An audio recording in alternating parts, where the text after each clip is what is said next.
Hello दोस्तों, स्वागत करते हैं आपका एक्सप्लोरर 20 में। तो हम हैं अभी अपनी 15 डेज़ की महाराष्ट्र ट्रिप पर और आज हमारी ट्रिप का डे 6 है और हम हैं इस टाइम पुणे में। अभी मॉर्निंग के लगभग 10:30 बजे हैं और पुणे में हमने जो अपना स्टे किया था वहाँ से चेकआउट कर दिया है। अभी हम जा रहे हैं सिंगल फोर्ट की तरफ और उसके बाद हम लोग निकलेंगे या तो पंचगनी या फिर महाबलेश्वर की तरफ। तो पुणे में हम लोगों ने अपना जो स्टे किया था वो यहाँ पर किया था। स्टे का हमारा जो ओवरऑल एक्सपीरियंस है मतलब वो ओके ओके था। अभी कंप्लीट में इस बारे में बात करते हैं। तो हम लोगों ने यहाँ से जो गूगल मैप की लोकेशन है वो अपना सिंगल फोर्ट की लगा ली है। सिंगल फोर्ट की डिस्टेंस यहाँ से है 25 किलोमीटर, जिसके लगभग 55 मिनट का ट्रैवल टाइम दिखा रहा है गूगल मैप। युवान भी अपना एकदम बिल्कुल रेडी हैं और अपनी रोड ट्रिप एंजॉय कर रहे हैं। तो अभी हम लोग जो है ना बिल्कुल पुणे सिटी के बीचों बीच से निकल रहे हैं और थोड़ी दूर में हम पहुँचेंगे खड़कवासला डैम। मतलब जो हमारा स्टे था वहाँ से सिंगल फोर्ट जाने के लिए 2 रास्ते थे, एक हाईवे के थ्रू था और दूसरा था खड़कवासला डैम की तरफ से होकर जाकर। तो हमने ये वाला रूट सेलेक्ट किया। तो हम थोड़ा अंदर सिटी भी अपना मॉर्निंग में एक्सप्लोर करते हुए और थोड़ा डैम भी आप लोगों को घुमाते हुए आगे निकल जाएंगे। तो अभी 8.7 किलोमीटर ड्राइव करके हम लोग पहुंच गए हैं। ये जो खड़कवासला डैम वाली रोड है उस पर, ये मेरे इस तरफ है खड़कवासला डैम। आगे की तरफ देखते हैं कहीं पर अगर कुछ हमें थोड़ा सा स्टॉप मिलेगा ना जहाँ जगह हुई गाड़ी खड़ी करने की, तो वहाँ गाड़ी खड़ी करके थोड़ी देर जो इस डैम के व्यू है उसको देखेंगे। यहाँ आगे काफ़ी सारी गाड़ियाँ खड़ी हैं और ना आसपास चौपाटी का पूरा सामान भी मिल रहा है। युवान ना थोड़ा सा कुछ ढूंढ रहे हैं, युवान की ना कुछ कैंडी वगैरह खो गई है। तो अभी गाड़ी रोकते हैं और युवान को उनकी कैंडी भी दे देते हैं और साथ में हम लोग थोड़ा सा डैम का व्यू भी देख लेते हैं। यम्मी का ना है, अभी दिलाएंगे यम्मी भैया को, आ जाओ। तो यहाँ पे कुछ इस तरीके का है, आप आराम से यहाँ से कुछ अपना स्नैक्स वगैरह ले सकते हो। और उसके बाद ना यहाँ पर बैठने का है, यहाँ पर आराम से बैठ के जो यहाँ पर डैम का व्यू है उसको एंजॉय कर सकते हो। वहाँ पीछे की तरफ आप लोगों को डैम के गेट भी दिख रहे होंगे। एक बार थोड़ा मैं जूम करके दिखाने की कोशिश करता हूँ। तो ये हैं पीछे डैम के गेट्स और पीछे कुछ इस तरीके के पहाड़ी हैं, वहाँ पे कुछ रिजॉर्ट वगैरह भी हैं। तो हम लोग अपना यहाँ बैठ के ना थोड़ा सा ये स्वीट कॉर्न खा रहे हैं। अभी सामने से कुछ इस तरीके का ये लेक का व्यू है। अधिकतर सभी लोग यहाँ पर इस तरह से बैठे हैं लेक साइड में अपना मुंह करके और लेक का थोड़ा व्यू एंजॉय कर रहे हैं। युवान कैसा है स्वीट कॉर्न? छोटी छोटी राहें मिलके कहीं दूर दूर मंजिल पर जाएगी। तो अपना एक 20 मिनट का यहाँ पे अच्छा सा ब्रेक हो गया। मुझे लगता है कि शाम के टाइम यहाँ पे बहुत अच्छा लगेगा। मतलब अभी भी अच्छा लग रहा था वैसे क्योंकि ठंडी ठंडी हवा चल रही थी। तो चलिए यहाँ से अभी सिंगल फोर्ट के लिए निकलते हैं। यहाँ से सिंगल फोर्ट की जो डिस्टेंस है वो है 15 किलोमीटर, 32 मिनट का ट्रैवल टाइम दिखा रहा है गूगल मैप। बाकी अभी हम काफ़ी देर तक जो ये अपना खड़कवासला डैम है उसी के साथ साथ ड्राइव करेंगे। हम लोग सिटी से ऑलमोस्ट पूरा बाहर निकल चुके हैं, तो यहाँ पर बिल्कुल भी ट्रैफिक नहीं है और रोड कंडीशन भी काफ़ी अच्छी है। ये यहाँ पर कुछ पड़ा है MILIT, क्या है मतलब ये DI? अच्छा, तो एक बार आप लोगों के साथ जो हमारा होटल का स्टे एक्सपीरियंस था ना वो शेयर कर देते हैं।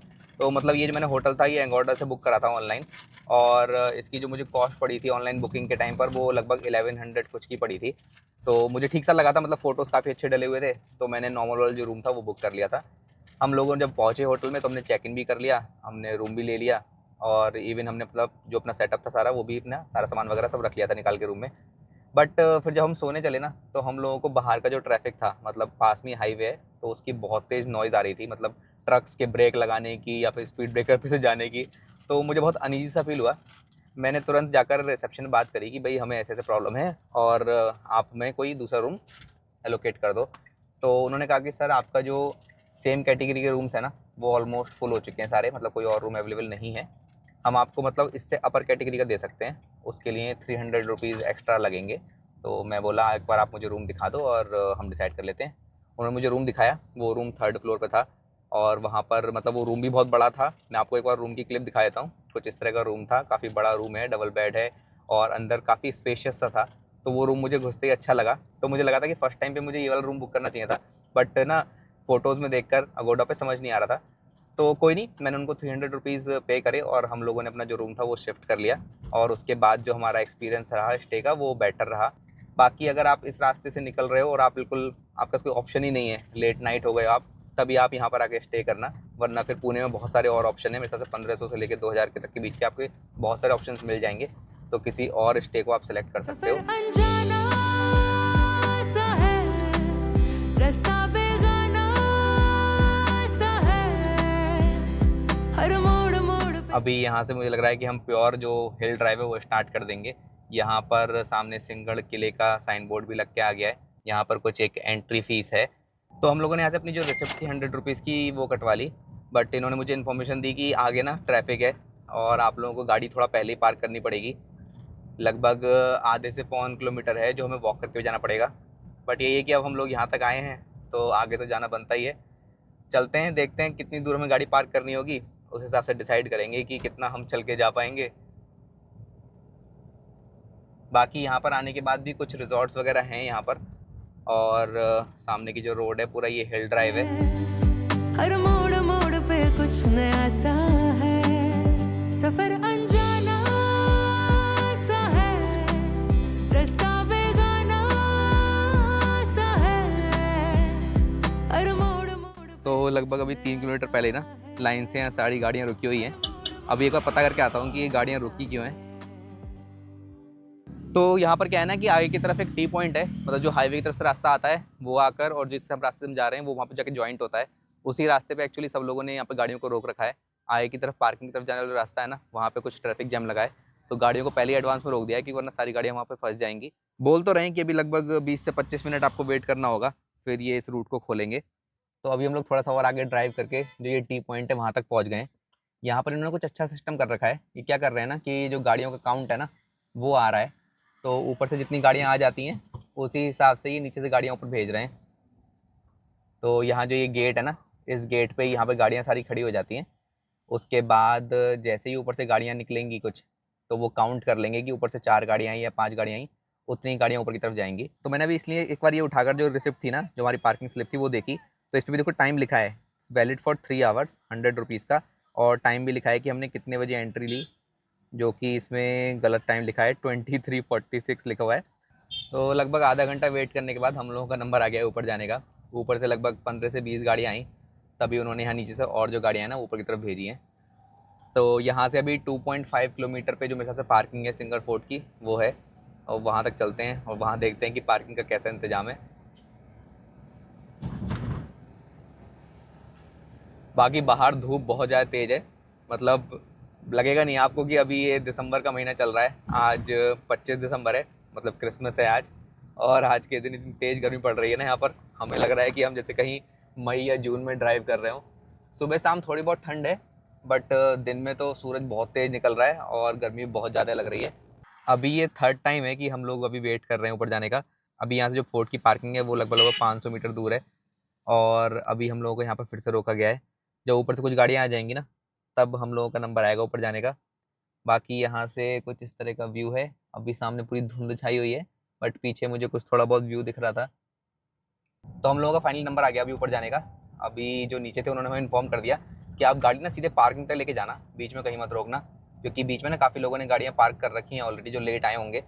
ऊपर से जो गाड़ियाँ आ रही हैं तो वो पार्किंग से आ रही हैं, तो वहाँ पर स्पेस खाली हुआ है, तो हम डायरेक्टली बिल्कुल पार्किंग तक जा पाएंगे।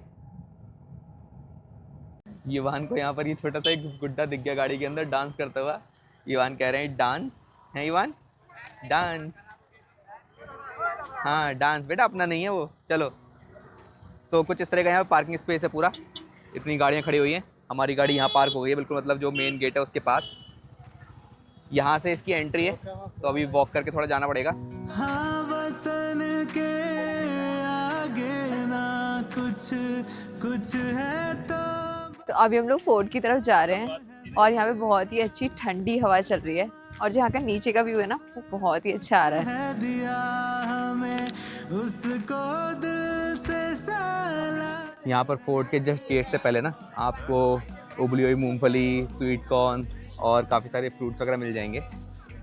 युवान ने अपने दोनों हाथों में ना अपने ट्रक और वो ले रखी है गाड़ी, और फिर भी आराम से युवान ना सीढ़ियाँ चढ़ता हुआ जा रहा है।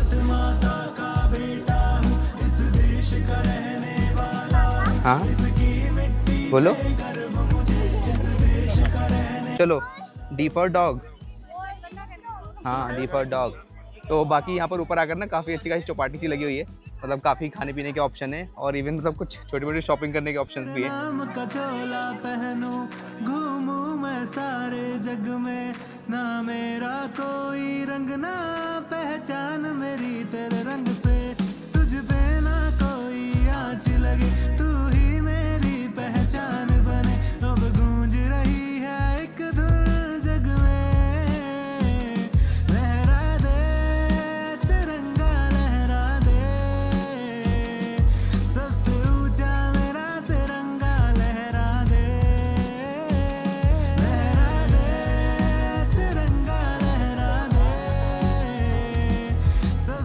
हम लोग अब यहाँ पे काफ़ी सारे प्लेसेस घूम आए। तो यहाँ से युवान ने लिया है अपने लिए ये वाटरमेलन और मन्नू खा रही है पाइनएप्पल। मतलब बहुत सारी शॉप्स हैं यहाँ पर, मतलब आपको फ्रूट्स वगैरह आराम से मिल जाएंगे। इवन पानी की बोतल और कुछ जो नींबू पानी वगैरह होता है वो सारी चीज़ें भी यहाँ पे अच्छे से मिल रही हैं। युवान यहाँ पे अपने ट्रैक्टर और ट्रक की रेस लगवा रहे हैं। ट्रैक्टर जीत गया तुम्हारा युवान, ट्रैक्टर जीत गया। इसको यहाँ ढलान पे समझ में आ गया कि गाड़ियाँ छोड़ दोगे ना तो गाड़ियाँ नीचे जा रही हैं, तो ये बार बार गाड़ियों को ऊपर लेके जाता है फिर छोड़ देता है उनको। बाकी यहाँ पे ना बहुत सारे व्यू पॉइंट्स हैं, तो डिफरेंट डिफरेंट लोकेशंस पे आप थोड़ा स्टॉप लेकर इस तरह का व्यू एंजॉय कर सकते हो। तो अभी दोपहर के 2 बजे हैं। हम लोगों ने लगभग 1.5 घंटा यहाँ पर टाइम स्पेंड किया। मतलब यहाँ पे आप पूरा दिन भी स्पेंड कर सकते हो। लोग यहाँ पर पिकनिक करने आए हैं पूरा अपना खाने का सामान लेकर। यहाँ पे बिल्कुल उस तरह का सिस्टम है जैसे ग्वालियर फोर्ट में था। मतलब ग्वालियर फोर्ट में भी ऐसा था कि गार्ड रूम बने थे और वो क्या करते थे ना कि आपको बताएंगे कि कब आपको ऊपर की तरफ जाना है या फिर कब नीचे की तरफ जाना है, क्योंकि रास्ता जो था वो बहुत पतला था। तो सेम इस तरह से यहाँ पर हो रहा है। ऊपर आते टाइम लगभग आधे घंटा हमें लगा था जिसमें हमने वेट किया था। नीचे जाने के लिए ऐसा कुछ हमें सच वेट नहीं करना पड़ा। अभी हम वापस जा रहे हैं नीचे की तरफ और मेन हाईवे पे कनेक्ट होंगे। छोटी छोटी राहें मिलके कहीं दूर दूर मंजिल पर जाएगी। आते हुए टाइम हम सामने तरफ से आए थे खड़कवासला डैम की तरफ से। अभी हम दूसरी तरफ से जा रहे हैं क्योंकि हमें डायरेक्टली ना हाईवे पकड़ना है, पुणे की तरफ नहीं जाना है। तो यहाँ भी अभी पूरा जाम लगा हुआ है, सेम जैसा हम जाते वक्त फंसे थे। यूं ही चलते चलते कम होती जाएगी, कभी छाँव छाँव कहीं धूप सताएगी, सफर अनजाना। तो अभी लगभग 12 किलोमीटर ड्राइव करने के बाद ना जो वो घाट वाली रोड थी वहाँ से हम एग्जिट हो गए और ये सामने है नेशनल हाईवे 48। हमें अपनी जर्नी ना इसी नेशनल हाईवे पर कंटिन्यू करनी है। तो हम सोच रहे हैं कि आज का हम ब्रेक कहीं रास्ते में ले लें, या तो पंचगनी में या फिर महाबलेश्वर में। तो थोड़ा सा हमारा एक रिलैक्सिंग टाइम भी हो जाएगा और नेक्स्ट डे हम अपनी डायरेक्ट जर्नी जो है वो इजीली गोवा तक कंप्लीट भी कर लेंगे। मतलब आज कोई सेंस नहीं बनता कि हम यहाँ से गोवा तक की ड्राइव पूरा खींचें, क्योंकि गोवा पहुँचने में यहाँ से कम नहीं तो 10 घंटे का टाइम लगेगा और ऑलरेडी अभी 2:15 हो चुके हैं। तो भाई अपना हम ईजी चलते हैं, अपना एंजॉय करते हुए चलते हैं। तो पहले अपना लंच करते हैं और उसके बाद देखते हैं कि हम किस प्लेस पे अपना आज का स्टे कर सकते हैं। ज़्यादा रोड से अंदर जाएंगे नहीं। मन तो वैसे हमारा देखिए महाबलेश्वर घूमने का है, बट देखेंगे कितना टाइम हमारे पास बचता है। अब ऐसा भी नहीं होना चाहिए ना कि हम महाबलेश्वर शाम को 7 बजे पहुँचें, तो उसका कोई सेंस नहीं बनता। तो उसी हिसाब से कोई ना कोई इतना अच्छा सा स्टॉप सेलेक्ट कर लेंगे। बिल्कुल हाईवे पे चढ़ते ही ना मतलब हमारी साइड ही एक कंदिल करके हमें रेस्टोरेंट मिला। तो यहाँ पर हमने एक छोटा सा ब्रेक ले लिया है। इसका नाम है कंदिल भेल। मतलब इनका एक यहाँ पर रेस्टोरेंट है जहाँ पे स्नैक्स वगैरह मिलते हैं, ब्रेकफास्ट वगैरह मिलता है, और इधर है इनका डाइनिंग का जहाँ पर आप लंच या डिनर कर सकते हो। हम लोगों को छोटे मोटे अपना स्नैक्स ही खाने थे, तो हम लोग स्नैक्स वाली तरफ आ गए, अपना कुछ ऑर्डर कर देते हैं। तो हम लोगों ने आज लंच में अलग अलग कुछ स्नैक्स आइटम मंगाए हैं। फर्स्ट हमने मंगाई है इडली। तो जो इनका इडली देने का तरीका है वो थोड़ा डिफरेंट है। इडली इन्होंने कुछ रसे में डाल के दी है और चटनी है कोकोनट की, उसके ऊपर ना टमाटर और थोड़े कुछ सेब डाल के दिए हैं। तो बिल्कुल डिफरेंट तरीके की इडली आज हम टेस्ट करने वाले हैं। बाकी देखने में इडली अच्छी लग रही है, टेस्ट करते हैं। ये जो है ये सांभर नहीं है, ये कुछ ऐसी ही सब्जी है, कुछ अलग तरीके की सब्जी है।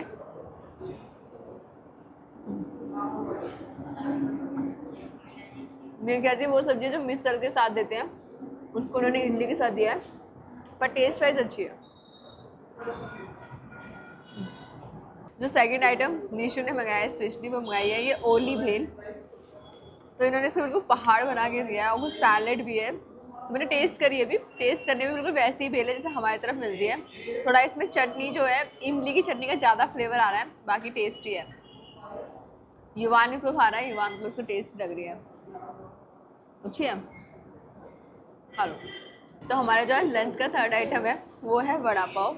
और जिनको वड़ा पाव देने का तरीका है ना, मुझे काफ़ी अच्छा लगा। उन्होंने अलग से बड़ा रखा है, आप अपने हिसाब से जिस तरीके से उसे खाना है उस तरीके से खाइए। तो हम लोगों ने लंच कर लिया था और अभी लंच करे हुए हमें करीब 8-पौन घंटा हो गया है। तो युवान पहले गाड़ी में आया, थोड़ा खेला और उससे थोड़ा बहुत कुछ खाया पिया और अभी वो सो गया है। अभी हम 1-1.5 घंटे में पहुँचेंगे जहाँ पर भी हम आज स्टे चूज़ करेंगे। तो तब तक युवान अपनी अच्छे से नींद ले लेगा और फिर जब शाम में वहाँ पे पहुँचेगा तो अच्छे से खेलेगा, एंजॉय करेगा।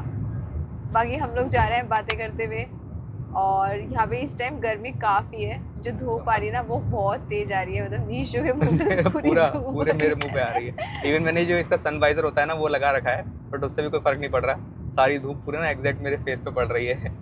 बाकी अभी हम लोग अपना यही नेशनल हाईवे 48 पे अपनी जर्नी कंटिन्यू कर रहे हैं। आगे थोड़ी दूर चलकर फिर हमें जब कहीं पेट्रोल पंप मिलेगा ना तो वहाँ एक छोटा सा ब्रेक और ले लेंगे, गाड़ी में फ्यूल भी रिफिल हो जाएगा और हमारा एक ब्रेक भी हो जाएगा। अभी इस रास्ते से हम खंडाला होते हुए पंचगनी की तरफ जाएंगे। पंचगनी में देखते हैं अपना कोई स्टे वगैरह आज रखने का, क्योंकि मुझे लग रहा है कि महाबलेश्वर अगर जाने की हम सोचेंगे ना तो हमें काफ़ी लेट हो जाएगा। महाबलेश्वर पहुँचते पहुँचते में 6 बज जाएंगे, तो फिर कोई फ़ायदा नहीं है कि हम 6 बजे महाबलेश्वर पहुँचें और कुछ घूम भी ना पाएँ, क्योंकि कल हमें जल्दी सुबह ही निकलना पड़ेगा। तो अपना स्टे जो हम पंचगनी में रख लेंगे, जिससे कि पंचगनी में ना आसपास कुछ प्लेसेस हैं वो एक्सप्लोर कर लेंगे और बाद में फिर शाम में निकलेंगे थोड़ा कुछ मार्केट में डिनर वगैरह करने, तो पंचगनी की मार्केट भी एक्सप्लोर कर लेंगे। टाइम हुआ है अभी 3:15। हम लोगों को पंचगनी पहुंचने में लगभग 5 बज जाएंगे। छोटी छोटी राहें मिलके कहीं दूर दूर मंजिल पर जाएगी, कभी छाँव छाँव। ट्रिप में ना हम अपनी गाड़ी के अंदर जो इफ्टेक्स का फ्यूल एडिटिव है ना वो यूज़ कर रहे हैं, तो डिफरेंस सच में मुझे फील हो रहा है। मतलब कि अभी तक हमने लगभग 3 बार फ्यूल रिफिल कराया है और तीनों बार मैंने फ्यूल एडिटिव डाला है। मतलब पर लीटर के हिसाब से 1 ml फ्यूल एडिटिव मैं इसमें मिक्स करता हूँ। उसके बाद जो हाईवे ड्राइव है ना वो बहुत स्मूथ है, मतलब गाड़ी का पिकअप बहुत अच्छा है। और मतलब एक जो पहले लगता था ना कि प्रेशर सा है कुछ गाड़ी के अंदर या फिर इंजन में कुछ नॉइस सी होती थी, वो बिल्कुल भी नहीं है। तो आप लोग भी एटलीस्ट एक बार ट्राई कर लेना उसको। इफ्टेक्स का जो फ्यूल एडिटिव का लिंक है वो मैं वीडियो के साथ टैग भी कर दूंगा और आप लोगों को डिस्क्रिप्शन में भी दे दूंगा, आप वहाँ से क्लिक करके उसको चेकआउट कर सकते हो। तो आप लोगों को भी ट्राई करना है ना तो अपनी एक लॉन्ग ट्रिप के अंदर आप उसको ट्राई करके देखना। 2 टैंक फ्यूल के बाद उसका समझ में आता है डिफरेंस। तो एटलीस्ट जो फर्स्ट 2 फ्यूल्स होंगे ना आपके रिफिल कराएंगे आप, उसमें आप उसको 40 ml मिक्स करोगे और उसके बाद से आपको डिफरेंस फील होगा। मतलब हमें फील हो रहा है डेफिनेटली, और आपकी जो गाड़ी होगी उसके हिसाब से आपको कितना डिफरेंस फील होता है वो आप हमें कमेंट सेक्शन में जरूर बताना। बाकी ओवरऑल जो रिव्यूज़ हैं इसके फ्लिपकार्ट पर या फिर अमेज़ॉन पे वो काफ़ी अच्छे हैं, सभी लोगों ने इसी टाइप के रिव्यूज़ दिए हैं, तो हमारा भी सेम रिव्यू है। हाईवे के दोनों तरफ ना बहुत अच्छे अच्छे यहाँ पर ढाबे आ रहे हैं, मतलब रेस्टोरेंट्स हैं, आजकल तो ढाबे रहे ही नहीं, बड़े बड़े फूड कोर्ट्स हैं। और जहाँ पे हमने खाया था ना उसके अपोजिट साइड में भी काफ़ी अच्छी अच्छी फूड चेन्स थी। बट हमने अपनी लास्ट गुजरात ट्रिप से एक चीज़ सीखी थी कि कभी भी अपने रूट से मत डाइवर्ट हो। मतलब सिर्फ एक खाना खाने के लिए ये सोच के कि भैया बहुत अच्छी रेटिंग है तो आप ऐसा मत करो कि आप कहीं अंदर जा रहे हो सिटी में या फिर यू टर्न लेके वापस आ रहे हो, वो अननेसेसरी वेस्ट ऑफ टाइम है। तो अभी मॉर्निंग से लगभग 90 किलोमीटर ड्राइव करने के बाद तो हम लोग सोच रहे हैं कि इंडियन का पेट्रोल पंप है, यहाँ पर फ्यूल अपना जो है ना वो रिफ़िल करा लेते हैं। टैंक फुल कर दीजिए।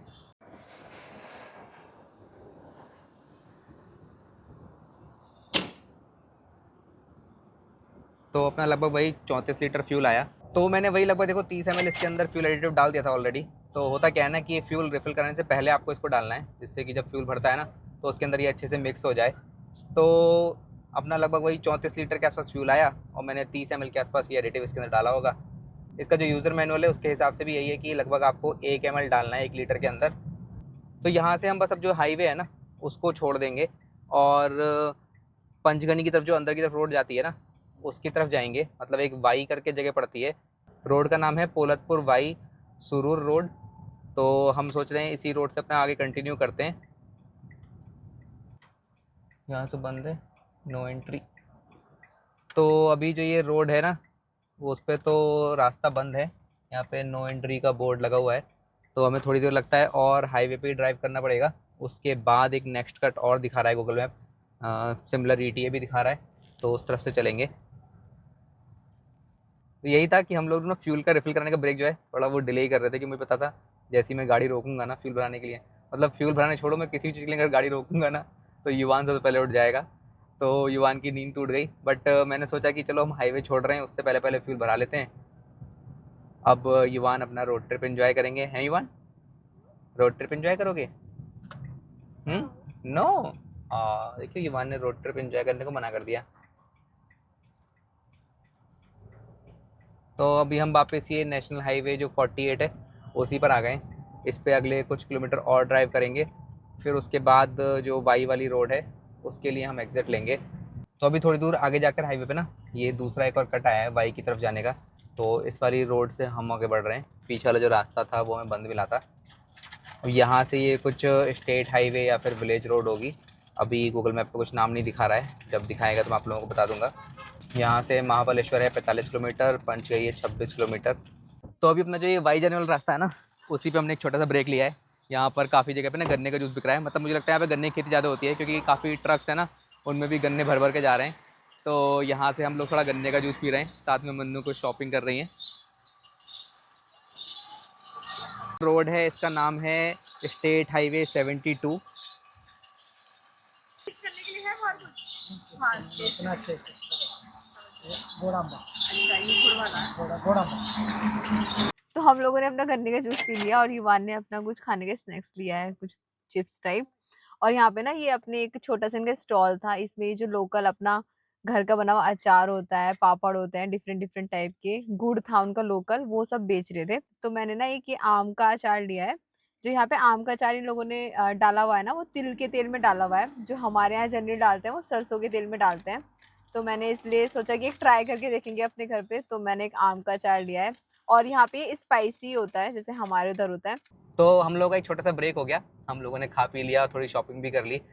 बस यही चीज़ है स्टेट हाईवे की जो मुझे पसंद आती है। मतलब अगर आप दिन दिन में स्टेट हाईवे ड्राइव कर रहे हो ना, तो आप स्लो ड्राइव करो, आसपास जो चीज़ें मिल रही हैं कुछ लोकल, उनको खाते पीते चलो। तो इस तरीके से आप अपनी रोड ट्रिप एंजॉय कर सकते हो। एक्सप्रेसवे और नेशनल हाईवेज़ पे तो आपको बड़े बस प्लाजा ही मिलते हैं जहाँ पर आपको खाना मिलता है, वो फूड चेन टाइप होते हैं, तो उसमें वो मज़ा नहीं है जो मज़ा ऐसे लोकल फूड में आता है। बाकी अभी हम लोग यहाँ पर एक टी पॉइंट है वहाँ पहुँचे हैं। यहाँ से वाई के लिए हमें लगभग 5 किलोमीटर ड्राइव करना है और उसके बाद हम देखेंगे आगे पंचगनी के लिए अपनी जर्नी कंटिन्यू करेंगे। अभी शाम के 4:50 हुए हैं। यहाँ पर ये स्टेट हाईवे पे थोड़ा सा कुछ कंस्ट्रक्शन का काम चल रहा है, तो एक तरफ की जो लेन है वो पूरी बंद है। जो एक डोम करके जगह पड़ती है उस रोड पे जा रहे हैं। इस रोड पे ना एंड में आपका जो डोम एक डैम है वो है। ये मनु देखो, ये है गुलमोहर रिजॉर्ट, ये मैंने देखा था ना गूगल मैप पर। तो अंदर से दिखने तो अच्छा लग रहा है ना। तो अभी चलते हैं, वैसे आगे चलते हैं। आगे मैंने 2-3 और रिजॉर्ट मार्क कर रखे हैं, मतलब डैम के आसपास कर रखे हैं। तो वहाँ जाके एक बार देख कर आते हैं। अगर वहाँ कुछ समझ नहीं आएगा तो वापस लौट के यहीं आ जाएंगे। एक बार इनको भी कॉल करके पूछ लेता हूँ अवेलेबिलिटी, क्योंकि अगर नहीं होगा तो फिर आगे की तरफ ही जाएंगे, वापस नहीं आएंगे। तो हम लोग अभी एक ये धोम विलेज करके पड़ता है, उसके पास ये धोम डैम है, वहाँ पर आए हैं। ये एक विलेज रोड है, मतलब सीधी सीधी रोड जा रही है। इसके पूरा इस तरफ जो है ना वो डैम व्यू है। तो ये है डैम, ये असल में कृष्णा रिवर है, उसके ऊपर डैम बना हुआ है और पास में ही डोम नाम का एक विलेज है, तो उसी के नाम पर इसका नाम डोम डैम रखा गया है। अभी इस तरफ से सनसेट हो रहा है और ये जो पहाड़ियाँ दिख रही हैं ना आपको, इसी के पीछे आपका जो पंचगनी है और महाबलेश्वर है वो पड़ता है। बाकी यहाँ पे डैम में वाटर स्पोर्ट्स एक्टिविटी काफ़ी सारी हो रही है। मतलब यहीं पे पास में एक बोटिंग क्लब है, तो वहाँ से बोटिंग एक्टिविटीज़ और ये जितनी बनाना बोट्स वगैरह होती हैं वो एक्टिविटीज़ आप इंजॉय कर सकते हो।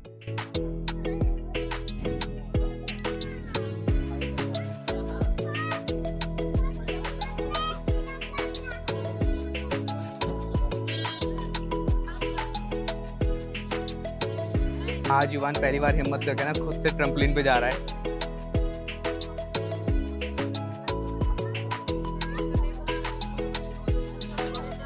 युवान जंप करो, जंप जंप, हाँ ऐसे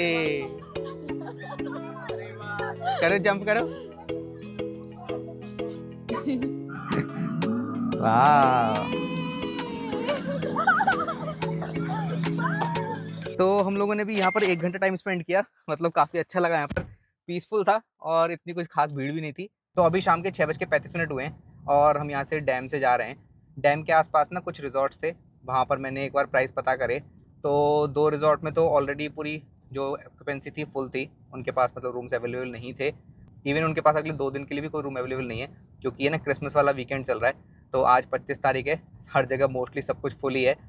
तो मैंने क्या किया ना, कॉल करके जो रास्ते में गुलमोहर रिजॉर्ट पड़ा था उनसे फ़ोन करके पूछा कि उनके यहाँ पर अवेलेबिलिटी है या नहीं। तो उन्होंने कंफर्म कर दिया था कि उनके यहाँ पर अवेलेबिलिटी है। तो हम लोग क्या कर रहे हैं, अभी फटाफट वहीं जा रहे हैं। यहाँ से लगभग 15 मिनट की हमारी ड्राइव है, वहाँ जाकर एक बार चेक कर लेते हैं किस तरह के रूम्स हैं और मतलब फिर हम ऐसा कुछ नहीं रखेंगे कि हमें कहीं नाइट में जाना ही है, हम अपना वहीं जाके चेक इन कर लेंगे। तो एग्जैक्ट हम लोगों को लगभग 15 मिनट का टाइम लगा और ये जो गुलमोहर रिजॉर्ट है हम यहाँ पहुँच गए। मैंने ऑलरेडी बात तो कर ही ली है, मतलब जो पैसों की बात है वो मैंने कर ली है और ऑनलाइन फ़ोटोज़ वगैरह मैंने देख लिए थे रिजॉर्ट के। तो फाइनली हम स्टे अब यहीं करने वाले हैं और कहीं जाने का कोई मतलब नहीं है, क्योंकि ऑलरेडी 6:45 बज चुके हैं। लेट करके भी हमें कोई फ़ायदा नहीं होगा। तो एक बार चलते हैं, एक बार मैं बस रूम चेक कर लेता हूँ और फिर आप लोगों को रूम टूर दे देते हैं। तो हमने आज के अपने स्टे में चेक इन कर लिया है। जो यहाँ का इन्वायरमेंट है ना वो काफ़ी अच्छा है, खुला खुला स्टे है और हम चाहते हैं कि हम जहाँ पे भी थोड़ा टाइम ज़्यादा रुके तो थोड़ा खुला ही हो, तो इस वजह से हमने इसे आज बुक किया है।